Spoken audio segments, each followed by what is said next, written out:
Hey everyone, Tanya here, your naturalist on the Wild Pacific Trail. Today we are going to explore the unique weather systems that come with living on the coast and how species not only survive, but thrive.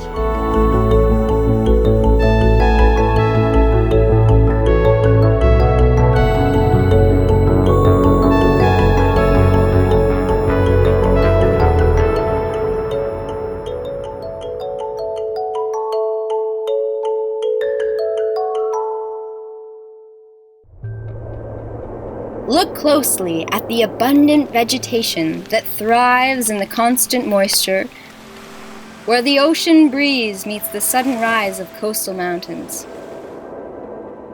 Here we are, on the edge of Vancouver Island.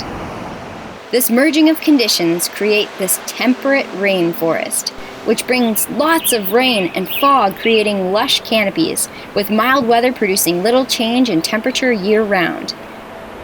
Rich in biodiversity, the Pacific temperate rainforest hugs a narrow, largely inaccessible 74,000 kilometers of the Canadian coastline. Rainforests, temperate and tropical combined, cover only 10% of the planet's surface, but provide 1/3 of its oxygen. Due to the uniqueness of this environment, plants and animals need to adapt to survive. A strong example of this is the mighty Sitka Spruce. Here we are with the Sitka Spruce. They're easy to identify with their fish scale-like bark and the sharp-to-the-touch needles.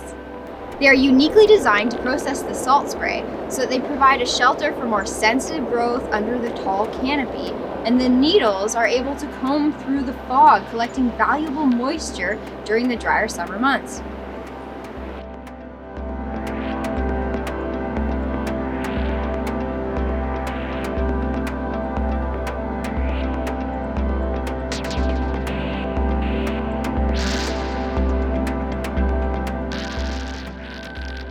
You may recognize some of these iconic trees along the Wild Pacific Trail. Here they're all twisted and turned.